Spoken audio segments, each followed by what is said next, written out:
Assalamu alaikum warahmatullahi wabarakatuh. My dear students, I welcome you all again. I'm your chemistry tutor, Yasir sir, and this is video lecture number 8 for the class 11th. We are discussing the chapter States of Matter.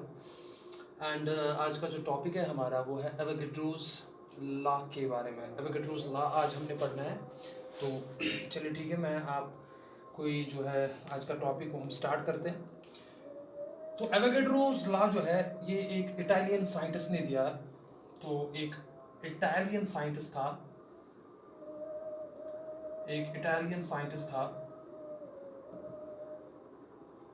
इस scientist का नाम था Emilio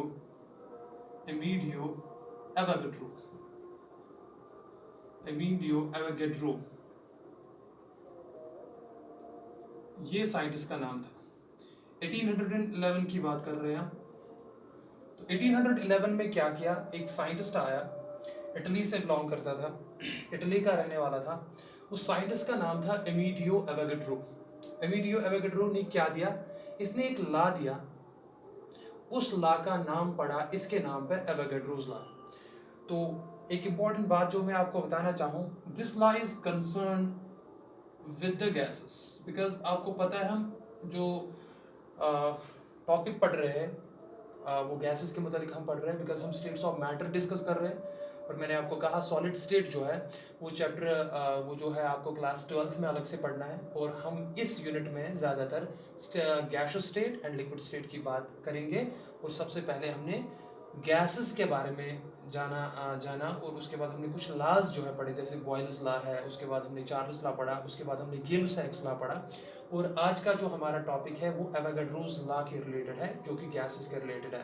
तो देखिए मैं आपको ये चीज़ ये जो लॉ है ये बहुत ही अच्छे तरीके से आपको समझाऊंगा। पहली बात, एवोगैड्रोस लॉ का स्टेटमेंट क्या है मैं आपको यहाँ पे समझाता हूँ। पहले हम स्टेटमेंट लिखेंगे, उसके बाद हम बहुत सारी चीज़ों को अंडरस्टैंड करेंगे। ये लॉ क्या कहता है, देखिए ये लॉ क्या कहता है। ये लॉ कहता है दैट इक्वल वॉल्यूम्स पहले मैं यहाँ पे आपको समझाता हूँ, उसके बाद हम इस चीज को जो है अंडरस्टैंड करेंगे। मान लीजिए मेरे पास कंटेनर ए है, मान लीजिए मेरे पास एक कंटेनर ए है, ये मान लीजिए कंटेनर बी है, और डियर स्टूडेंट्स ये मान लीजिए मेरे पास कंटेनर सी है। सबको क्लियर हो रहा है? मान लो मेरे पास एक कंटेनर ए है, this is container A, this is container B and this is container C. सबको क्लियर हुआ? एंड मान लो हमने क्या किया, हमने इस कंटेनर में गैस जो है वो डाल दिया। कंटेनर ए में जो हमने गैस डाला, लेट सपोज वो गैस ए कहलाएगा। इसमें जो हमने गैस डाला, लेट सपोज उसको हम गैस बी कहेंगे। हमें नहीं पता गैस क्या है, तो मैंने एक नाम दे दिया इनको। लेट सपोज जो कंटेनर सी में हमारा गैस है उसको हम कहेंगे गैस सी। और मान लीजिए मैं क्या करूंगा काम, कंटेनर जो है उसको क्लोज रखना पड़ेगा आपको आफ्टर कि जब आप इसमें गैस भरेंगे, बिकॉज अगर आप कंटेनर को ओपन करेंगे तो गैस जो है वो एस्केप हो जाएगा। ठीक है ना, सबको समझ आ रहा है? देखिए तो we have 3 containers, container A, container B and container C. तो हमने क्या किया, हमने इसमें गैस ए डाला, इसमें गैस बी डाला, इसमें गैस सी डाला। और मान लीजिए जो हमने वॉल्यूम ऑफ गैस जो हमने इन 3 कंटेनर्स में डाला वो क्या किया, वो मान लीजिए सेम है। जितना गैस हमने ए में डाला या कंटेनर ए में डाला वो भी उतना ही है, जितना बी में डाला वो भी सेम है, उसमें भी सेम है, उसमें भी सेम है। फॉर एग्जांपल मैंने इसमें 1 लीटर डाला, 1 लीटर वॉल्यूम है किस गैस का, गैस ए का। यहाँ पे मैंने गैस बी लाया, लेकिन उसका भी कितना अमाउंट डाला, 1 लीटर। गैस सी लाया, एक डिफरेंट गैस है, उसका भी कितना कंटेनर में अमाउंट डाला, 1 लीटर। तो अगर आप देखेंगे सिंस इनका वॉल्यूम सेम है, तो यहाँ पे देखा गया जो नंबर ऑफ मॉलिक्यूल्स होंगे, बिकॉज गैस किनका बना होगा, मॉलिक्यूल्स का, कॉमन सी बात है, वो भी क्या होंगे, वो भी इनमें सेम होंगे। यही एवोगैड्रोस लॉ कहलाता है। एवोगैड्रोस लॉ आपको यही कहता है। क्या कहता है, फिर से मैं समझाता हूं कि अगर आप डिफरेंट गैसेस का इक्वल वॉल्यूम लेते हैं तो according to this law they contain equal number of molecules, and sometimes हम ये भी कहते हैं that they contain equal number of moles. हम मोल्स की अगर हम बात करेंगे तो वो भी इनमें क्या होंगे, वो सेम होंगे। मैं इस चीज को बाद में आपको डिटेल में समझाऊंगा, बिकॉज हम कुछ एग्जाम्पल्स लेंगे, लेकिन फिलहाल आप ये समझो। मैं फिर से कहूँगा, एवोगैड्रोस लॉ क्या कहता है हमें?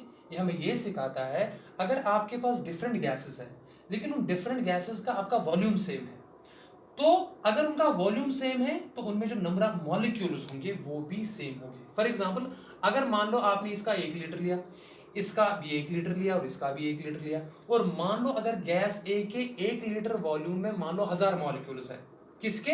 गैस ए के 1000 मॉलिक्यूल्स।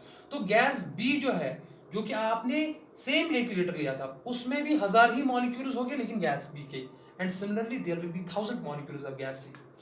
तो इसने इस स्टेटमेंट को कैसे दिया? इसने कहा that equal volumes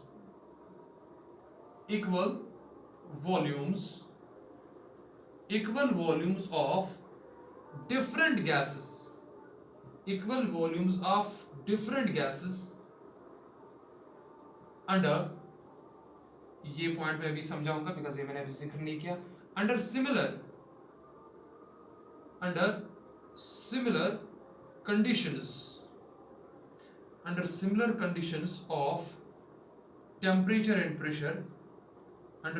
conditions of temperature and pressure, contain equal number of molecules, या आप मोल्स में भी उनको फिर चेंज कर सकते हैं। लेकिन यहाँ पे एक पॉइंट आ गया जो मैंने अभी थोड़ी देर पहले आपको नहीं बताया, that the conditions for all the 3 cases should be same. मान लो अगर आपने 0 डिग्री सेंटीग्रेड पर रखा और प्रेशर रखा 1 एटमॉस्फेयर, तो यहाँ पे भी कंडीशन सेम होनी चाहिए। और अगर सेम वॉल्यूम डिफरेंट गैसेस का जो कि सेम टेम्परेचर एंड प्रेशर पे है, उसमें डेफिनेटली जो नंबर ऑफ मॉलिक्यूल्स या नंबर ऑफ मोल्स होंगे दे विल बी सेम। तो इसी लॉ को हम, my dear students, Avogadro law कहते हैं। इसी को हम एवोगैड्रो लॉ कहते हैं। मैं फिर से कहूंगा that this law states that equal volumes of different gases under similar conditions of temperature and pressure, they contain equal number of molecules, they contain equal number of moles। सबको clear हो रहा है? अब देखिए, जब इसका मतलब ये हुआ दैट, हाँ, अब एक और इंपॉर्टेंट चीज आपको ध्यान में रखनी है, जितना वॉल्यूम बढ़ाएंगे, वॉल्यूम कैसे बढ़ाएंगे आप? फॉर एग्जांपल, आपने ज्यादा से ज्यादा गैस लिया, जितना वॉल्यूम बढ़ाएंगे इसका मतलब है उतनी ही ज्यादा नंबर ऑफ मोल्स होंगे वहां पे। तो अकॉर्डिंग टू दिस लॉ, अब एक और बात समझ लीजिए, यहाँ पे मैं यहाँ पे लिखूंगा, मान लो अगर, चलिए यहाँ पे लेते हैं, मैं यहाँ पे आपको दिखाऊंगा, यहाँ पे ये बात समझ आ गई, ठीक है ना? अब एक और, जितना गैस ज्यादा होगा, एक इंपॉर्टेंट बात आप याद रखिए, जितना गैस ज्यादा होगा, मैं यहाँ पे लिखता हूं, जितना अमाउंट ऑफ गैस ज्यादा होगा, जितना अमाउंट ऑफ गैस ज्यादा होगा, उतना ही ज्यादा वो वॉल्यूम जो है वो ऑक्यूपाई करेगा। इस चीज को समझिए। आप जितना गैस को छोड़ेंगे या जितना आप गैस ज्यादा भरेंगे, मान लो हम क्या करते हैं, हम एक बैलून लेंगे, ठीक है ना? तो एक सेकंड में आपको एक्सपेरिमेंट दिखाई देता हूं, जस्ट वेट अ मोमेंट।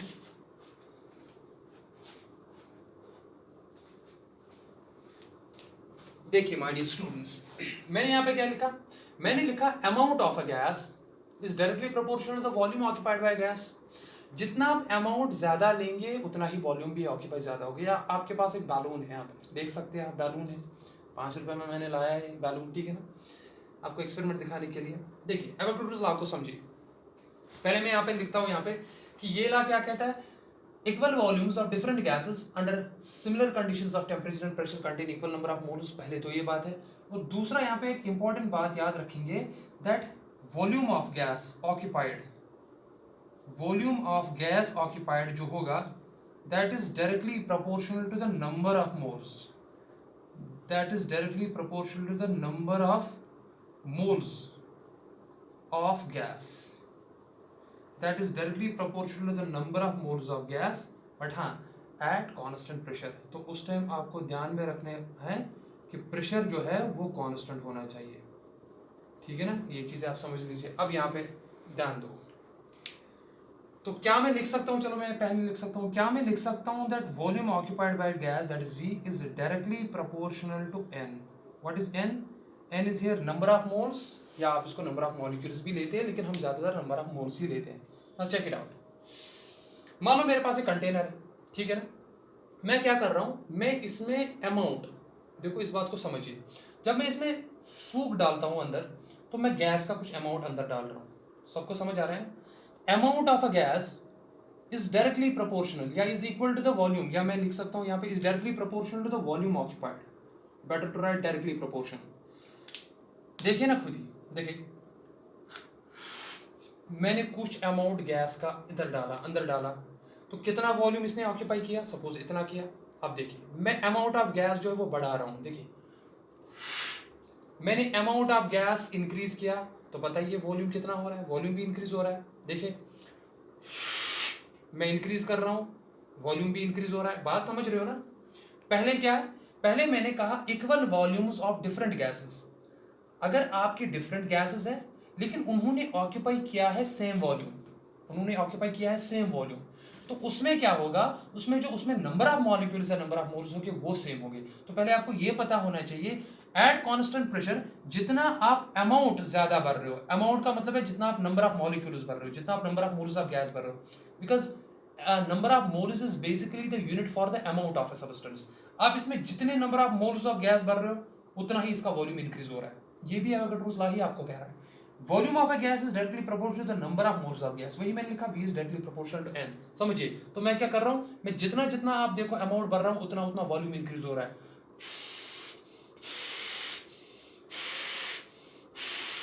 समझ आ रहा है ना सबको? अब देखिए मान लो मैंने इसमें हवा जो भरी, इसको आप गैस ए ले लीजिए।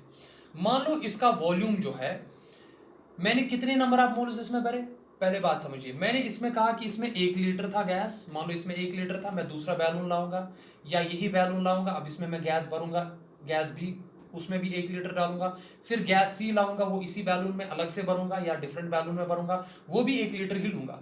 अब मैं क्या करूंगा काम, अब मैं काउंट करूंगा कि गैस ए का कितना वॉल्यूम है, सर 1 लीटर है मान लो, गैस बी का कितना वॉल्यूम है, 1 लीटर है, गैस सी का कितना वॉल्यूम है, 1 लीटर है। मैं यहाँ पे ऐसे लेता हूँ, देखिए मान लो वॉल्यूम कितना है, चलो मैं यहाँ पे लिखता हूँ, मैं यहाँ पे लिखता हूँ, मान लो वॉल्यूम इसका आपने लिया 1 लीटर, इसका भी वॉल्यूम आपने भरना है 1 लीटर, और इसका भी वॉल्यूम आपने भरना है 1 लीटर। अब बात को समझिए, वॉल्यूम तो आपने डिफरेंट गैसेस का सेम लिया। अब मैं आपको क्या कह रहा हूं, मैं कह रहा हूं बताइए पहले वाले बलून में या पहले वाले कंटेनर में जो गैस आपने 1 लीटर लिया उसमें कितने नंबर ऑफ मॉलिक्यूल्स है ए के। मैं कह रहा हूं मान लो सर उसमें 1000 मॉलिक्यूल्स ए के हैं, ठीक है ना।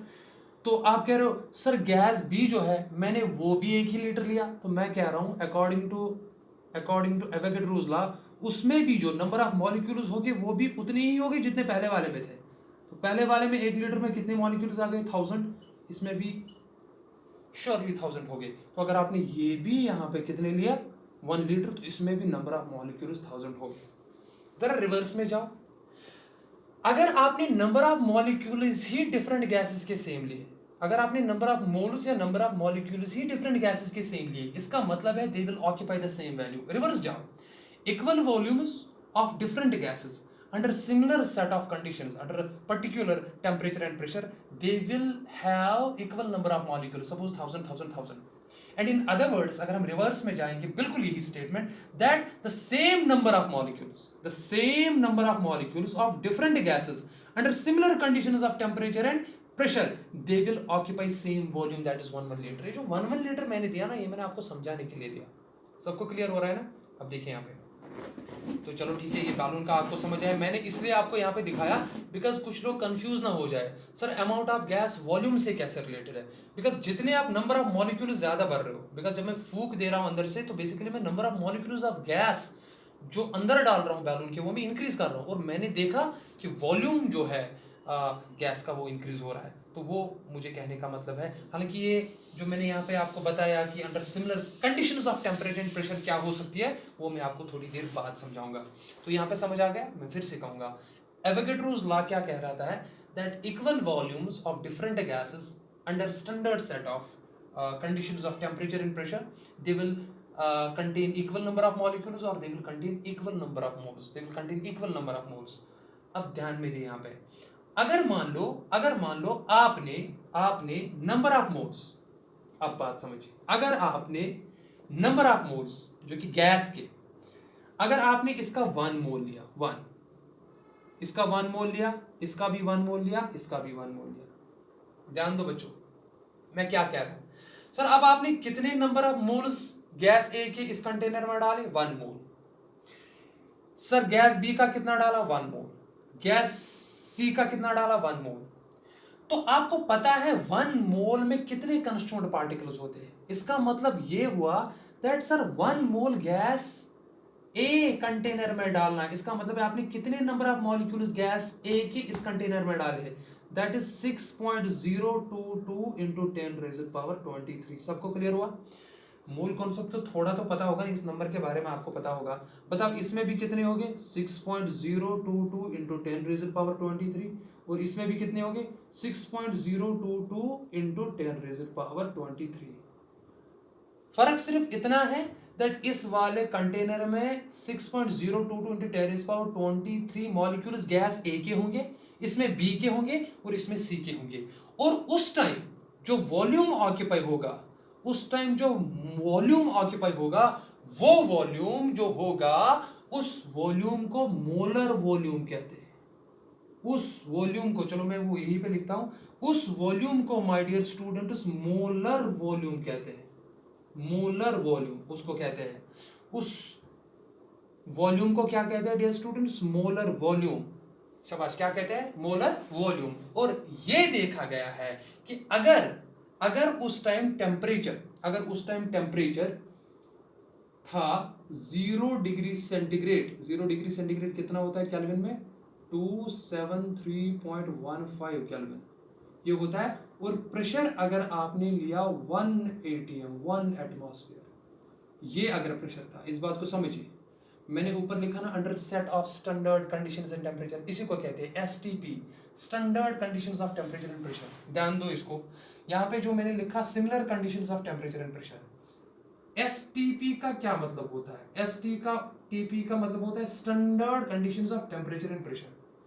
ये क्या है, अगर ये था, यानी कि टेम्परेचर कितना था, मैं यहाँ पे लिखता हूँ नीचे, एसटीपी क्या क्या हो सकता है। अगर टेम्परेचर था 0 डिग्री सेल्सियस, 0 डिग्री सेल्सियस कितना होता है, 0 डिग्री सेल्सियस होता है बराबर 273.15 केल्विन, और प्रेशर आपने लिया 1 atm, इसको कहते हैं 1 एटमॉस्फेयर। सबको क्लियर हुआ। नंबर ऑफ मोल्स कितने लिए गैस के, 1 मोल ऑफ गैस बेसिकली कितने नंबर ऑफ मॉलिक्यूल्स ऑक्यूपाई करता है, 6.022 इंटू 10⁻23। इसी को हम एवोगैड्रो कांस्टेंट कहते हैं। 6.022 इंटू 10⁻23, इसी को आप एवोगैड्रोस नंबर या इसी को आप एवोगैड्रोस कांस्टेंट कहते हैं, बिकॉज हम एवोगैड्रोस लॉ पढ़ रहे हैं।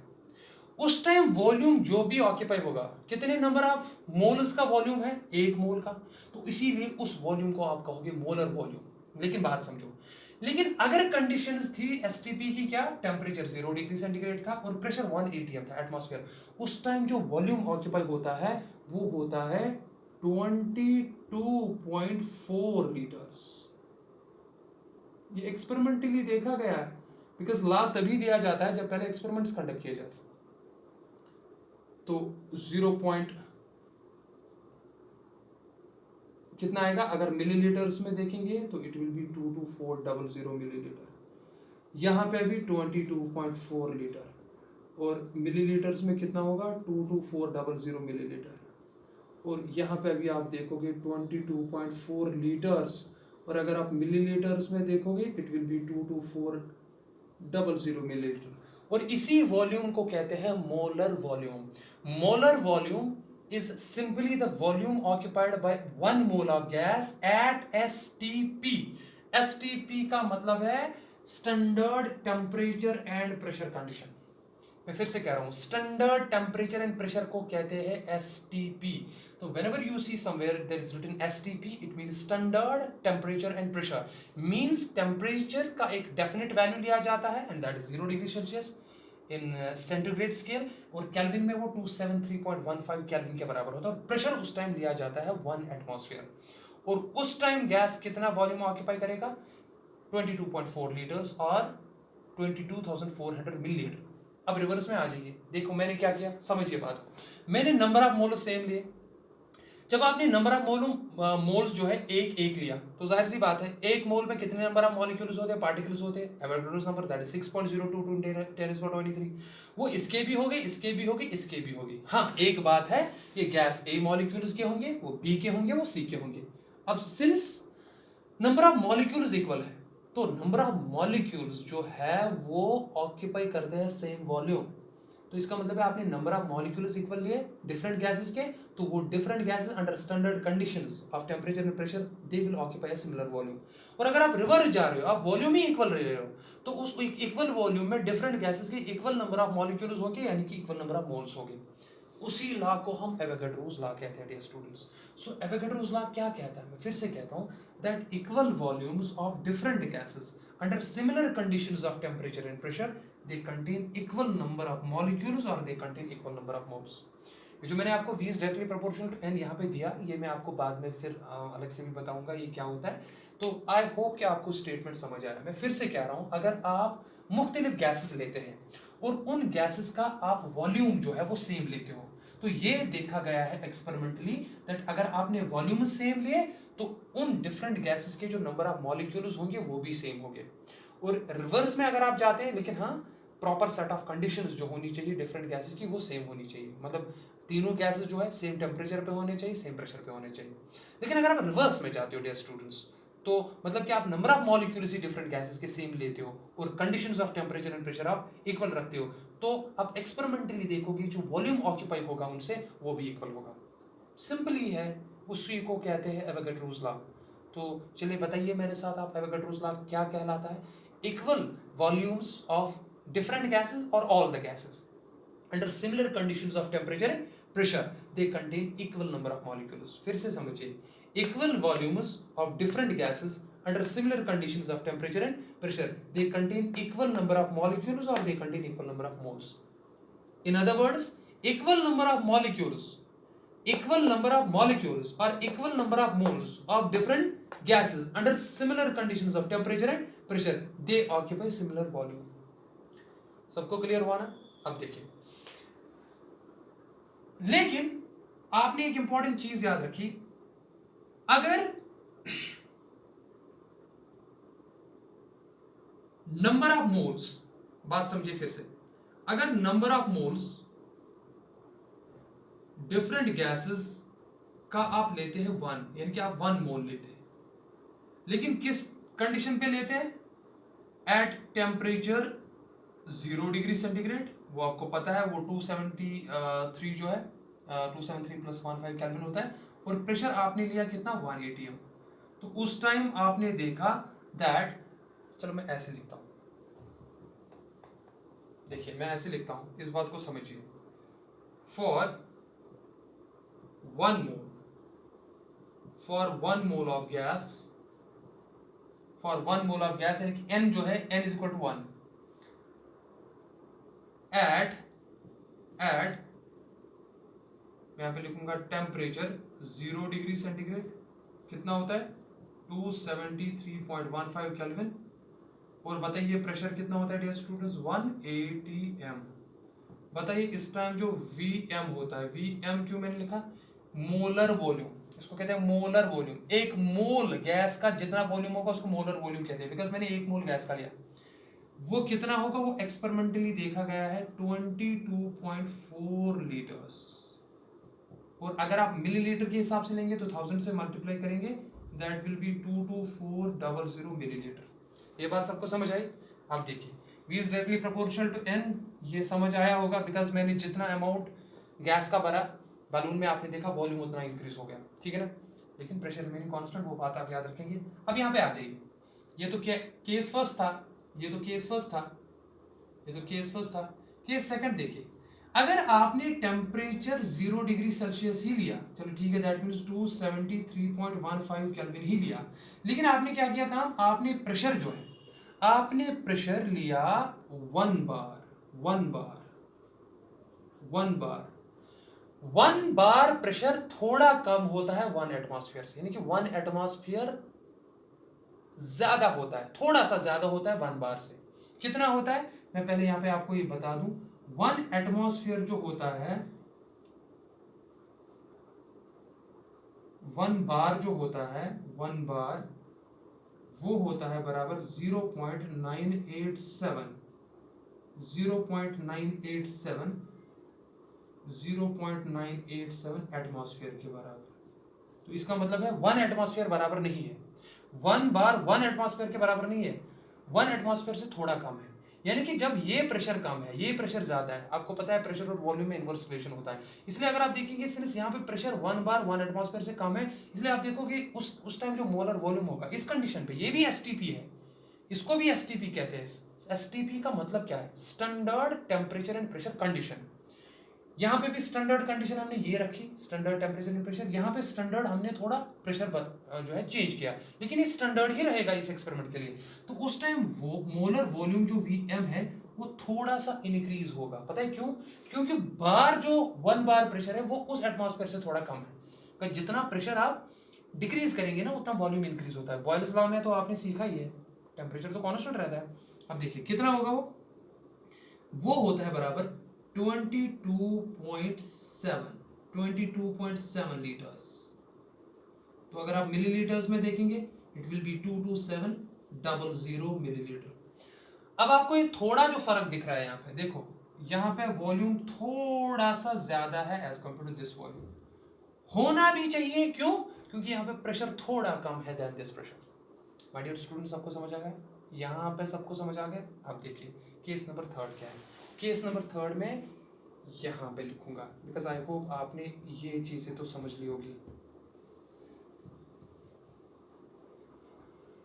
देखिए केस नंबर 3 क्या है, मैं केस नंबर 3 यहाँ पे लिखता हूँ। अब अगर आपने 1 मोल गैस के लिए टेम्परेचर कंडीशन ली 25 डिग्री सेंटीग्रेड, 25 डिग्री सेंटीग्रेड अगर आप देखेंगे केल्विन में कितना होता है, तो 273 प्लस 15 को ये सेंटीग्रेड टेम्परेचर सीधे ऐड करेंगे आप, तो वो होता है बराबर 298.15 केल्विन। आप करके भी देख सकते हैं, it's not a big deal. और प्रेशर कितना लेंगे, प्रेशर 1 बार ही लेंगे, ठीक है ना। अब देखिए आपने टेम्परेचर इंक्रीज किया, आप चार्ल्स लॉ याद कीजिए, टेम्परेचर इंक्रीज करेंगे तो वॉल्यूम इंक्रीज होता है। तो उस टाइम जो मोलर वॉल्यूम देखा गया है that has been found to be equal to 24.8 litres. और अगर आप इसको मिलीलीटर में देखेंगे तो इट विल बी 24800 मिलीलीटर। और इन कंडीशंस को when the temperature is room temperature that is 25 degree centigrade and pressure is 1 bar, उस कंडीशन को हम कहते हैं SATP कंडीशन। इस बात को याद रखिए, इसको क्या कहते हैं, standard ambient temperature and pressure. और ये यूजुअली रिसर्च पर्पसेस के लिए इस्तेमाल किया जाता है, ये कंडीशन SATP। क्यों, क्योंकि आप लैब में 0 डिग्री सेंटीग्रेड नहीं रख सकते हो। डियर स्टूडेंट्स इस बात को समझिए, बिकॉज अगर आपने 0 डिग्री पे रखा तो साइंटिस्ट जो होंगे जो लैब में काम करेंगे वो तो फ्रीज हो जाएंगे ना, उनको तो बहुत ठंडी लग जाएगी ना। तो इसका रूम टेम्परेचर पे उन पे जो काम करना है, तो ये रिसर्च पर्पज के लिए इस्तेमाल किया जाता है। तो कहने का मतलब क्या है, SATP ये जो टर्म है इसका क्या मतलब होता है, इसका मतलब है स्टैंडर्ड कंडीशंस, या ऐसे लिखेंगे standard ambient temperature and pressure. और ये वैल्यूज, ये यहाँ पर मैं स्टार डाल देता हूँ, ये रिसर्च पर्पसेस के लिए, यानी कि साइंटिस्ट लोग जो है वो इन कंडीशंस पे काम करते हैं। तो रिसर्च पर्पसेस के लिए इस कंडीशन का इस्तेमाल किया जाता है। ये भी अपने हिसाब से स्टैंडर्ड कंडीशन है। जब ये स्टैंडर्ड कंडीशन होगी उस टाइम 1 मोल ऑफ गैस कितना वॉल्यूम ऑक्यूपाई करेगा, जिसको आप मोलर वॉल्यूम कहोगे, that is 22.4 litres.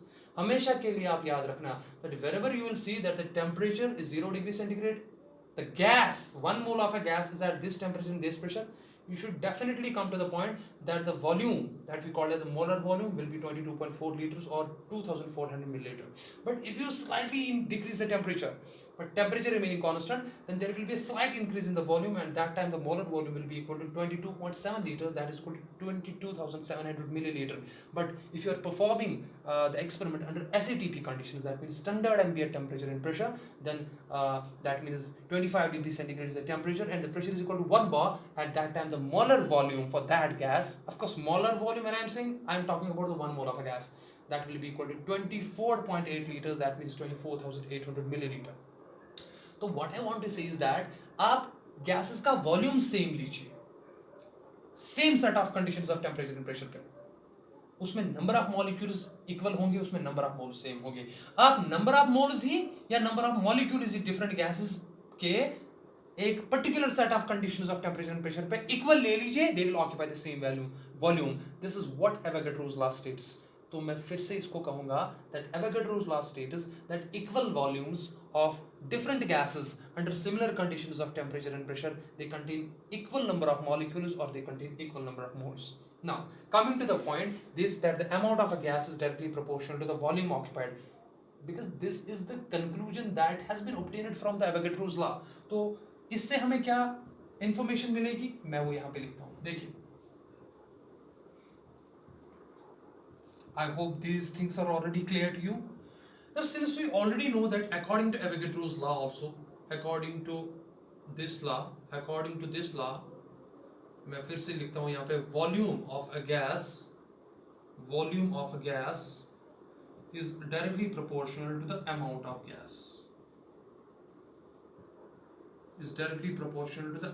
gas. Keeping, shabash my dear students, keeping pressure and keeping temperature constant. That means volume को मैं V से लिखूंगा, it is directly proportional to amount को मैंने number of moles से लिखा, that is V is directly proportional to N. If somebody will ask you a question that what do you mean by V is directly proportional to N, that means volume occupied by a gas is directly proportional to the amount of the gas, means the number of moles of gas. You say that it's a statement of Avogadro's law. You getting what I'm saying? Now see, change the proportionality into equality sign. What I will write V is equal to, यहाँ पे मैं जो मुझे constant लिखना है मैं K लिखूंगा, is equal to N. अब देखिए इसको equation first आप नाम रखिए, where आप कह सकते हो that K is a constant of proportionality. A is a constant of proportionality.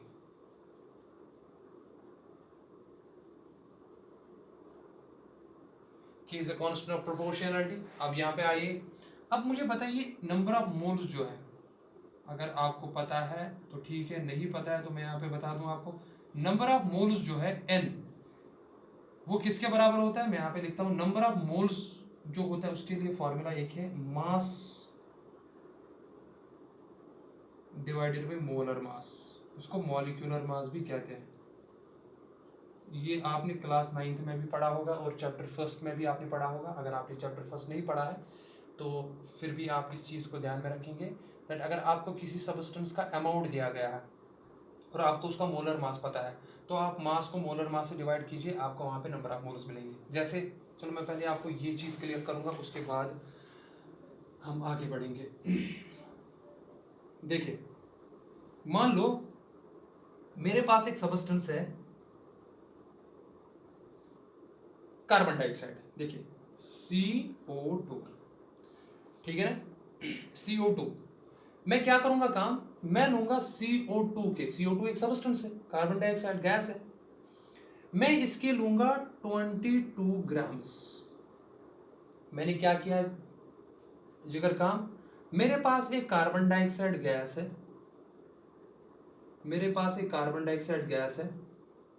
मैंने क्या किया काम, मुझे इसका अमाउंट चाहिए, कितना चाहिए, मुझे मास चाहिए, मास को मैं छोटे m से रिप्रेजेंट करूंगा, मुझे चाहिए 22 ग्राम्स, मैंने 22 ग्राम इसके लिए.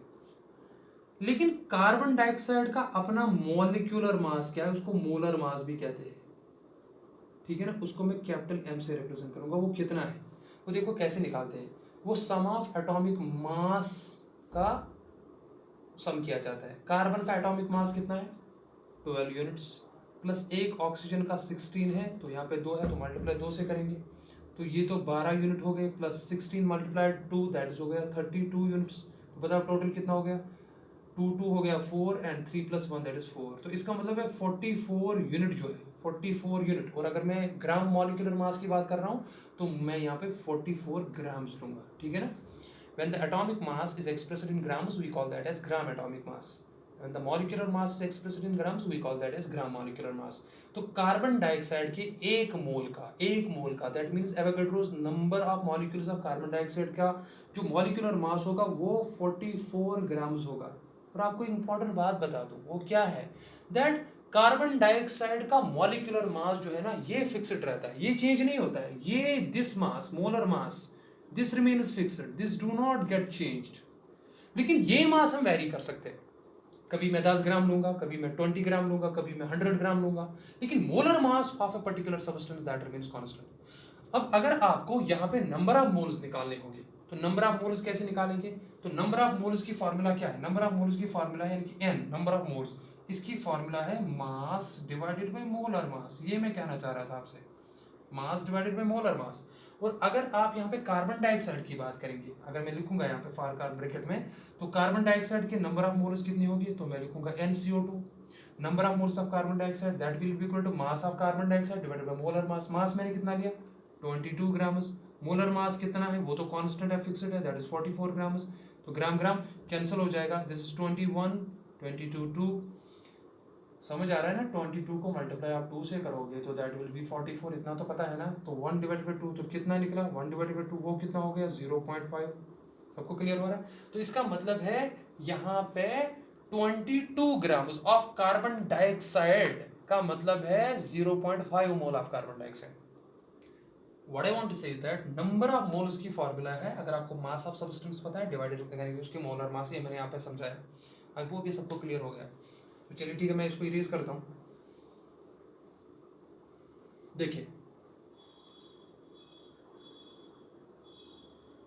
अब ध्यान में दे, तो इसको आप इक्वेशन सेकंड रख लीजिए ना। तो आप क्या करेंगे, substitute the value of n from equation second in equation first. n के बजाय यहाँ पे वैल्यू दीजिए, तो बताइए क्या मिलेगा, मैं यहाँ पे लिखूंगा। तो बताइए v किसके बराबर होगा, v होगा बराबर k, तो ऑलरेडी है ही। n के बजाय आप n का वैल्यू यहाँ पे दीजिए, तो n किसके बराबर है, m divided by capital M।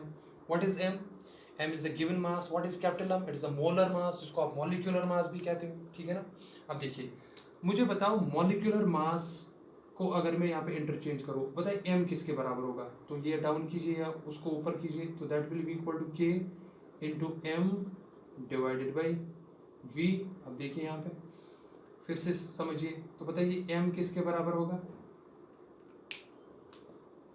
What is m, बड़ा जो m लिखा मैंने it is molecular mass, it is equal to k तो कांस्टेंट है ही, what is this given mass divided by volume of gas. तो आप ये बताइए किसके बराबर है, डेंसिटी है, तो मैं यहाँ पे लिखूंगा रो इज कॉल्ड एज डेंसिटी। और आप देखेंगे रो, या आप डी से भी लिख सकते हो, it is called as the density of the gas, it is called as the density of the gas. अब since there is a constant and there is an equality sign, तो can I change this into proportionality, because when we have proportionality sign we write the equality sign and we multiply it with a constant, but if we have a constant equality sign can I change that again into proportionality। बताइए यहाँ पे क्यों मैं लिखूँ, that means m molecular mass is, इसके बजाय मैं लिखूंगा proportionality sign is directly proportional to the rho। what is rho, it is rho of that gas, and rho यहाँ पे मैं लिखूंगा that rho जो गैस है, ये rho जो गैस है इसका मतलब है density of gas, density of gas, it means density of gas. एक इंपॉर्टेंट कंक्लूजन समझो इस रिलेशन से, मैं यहाँ पे स्टार डाल देता हूँ। इसका मतलब है जिस गैस का मॉलिक्यूलर मास ज्यादा है उस गैस की डेंसिटी भी ज्यादा है। Try to understand this point, जिस गैस का मोलर मास मॉलिक्यूलर मास ज्यादा है ना माय डियर स्टूडेंट्स, उसकी डेंसिटी भी ज्यादा होती है, इसकी डेंसिटी भी ज्यादा होती है। ये चीज आप कैसे समझेंगे, देखिए अगर मेरे पास 3 गैसेस है, मान लो, देखिए for example I have 3 gases, one gas is oxygen, one is oxygen gas that means O2 gas, दूसरा मेरे पास है नाइट्रोजन गैस, और मान लो तीसरा मेरे पास है हाइड्रोजन गैस। इस बात को समझिए, ठीक है ना। I have 3 different gases, oxygen gas, nitrogen gas and hydrogen gas. मान लो मेरे पास, अच्छा आप बताइए मोलर मास जो m होगा, capital M, because m is the molar mass. बताइए ऑक्सीजन का कितना होता है? तो सीधा ही एक ऑक्सीजन एटम का 16 होता है, तो 2 है तो मल्टीप्लाई 2 करेंगे तो ये 32। अगर मैं ग्राम मॉलिक्यूलर मास की बात कर रहा हूँ तो मुझे ग्राम्स लिखना पड़ेगा। बताइए नाइट्रोजन का कितना है? अगर आप 14 ही लेंगे तो that is 14 into 2 that is 28, that is 28 grams. और हाइड्रोजन का तो आपको पता ही है 2 ग्राम है। तो बताइए मॉलिक्यूलर मास किस गैस का ज़्यादा है? जिस गैस का मोलर मास ज़्यादा है उसकी डेंसिटी भी ज़्यादा है, तो इसका मतलब है मोलर मास ऑक्सीजन का ज़्यादा है। तो बताइए डेंसिटी क्या होगी? तो देयरफॉर मैं यहाँ पे लिख सकता हूँ डेंसिटी ऑर्डर जो होगा, डेंसिटी ऑर्डर जो होगा गैसेस का, वो क्या होगा? वो देखो क्या होगा, वो ये होगा दैट डेंसिटी ऑफ ऑक्सीजन, मैं यहाँ पे लिखूंगा rho means the density of oxygen will be greater than rho means the density of nitrogen gas and which in turn is greater than rho of hydrogen gas। तो ये conclusion आप यहाँ से draw करेंगे। तो कभी कभार आपको डेंसिटी ऑफ डिफरेंट गैसेस दिया जाता है और आपको मोलर मास का ऑर्डर बताया जाता है। कभी कभार आपको molar mass of different gas या मोलर मास दिया ही नहीं जाएगा, आपको डिफरेंट गैसेस दिए जाएंगे और आपको बताया जाएगा बताइए डेंसिटी ऑर्डर क्या है। और जब आपको डेंसिटी का पता चलता है ना माय डियर स्टूडेंट्स, तो उसी में फिर आपको ग्राम्स लॉ ऑफ डिफ्यूजन जो है वो समझ आएगा। तो my dear students, Avogadro's law के मुतालिक ये लेक्चर था, लेक्चर नंबर 8। तो मैं उम्मीद करता हूँ आपको ये अच्छे से समझ आया। प्लीज़ आप जी जो है वीडियो लेक्चर्स प्रॉपर्ली देख लीजिए, स्टार्ट से देख लीजिए, नोट डाउन कीजिए। And we are really working hard for you, और please work hard for yourself. इंशाल्लाह मिलते हैं वीडियो लेक्चर नंबर 9 में। और अब हम जो नया टॉपिक डिस्कस करने जा रहे हैं वो बेसिकली कंबाइन करके बॉयल्स लॉ को, चार्ल्स लॉ को, एवोगाड्रोस लॉ को बेसिकली हम कंबाइन करते हैं और हम एक नए एक इम्पॉर्टेंट लॉ पे आते हैं जिसको हम कहते हैं आइडियल गैस लॉ, या जो कि सबसे इम्पॉर्टेंट है। वो हम इंशाल्लाह लेक्चर नंबर 9 में पढ़ेंगे। तो वो समझने के लिए आपको ये गैस लॉज बहुत ही इंपॉर्टेंट समझने होंगे। तो इसलिए पहले ये वीडियो लेक्चर्स आप अच्छे से देख लेना and we are going to इंशाल्लाह discuss that thing as well. तो आप अपना ख्याल रखिए। टिल देन फी अमानिल्लाह। अस्सलाम वालेकुम व रहमतुल्लाहि व बरकातुहू।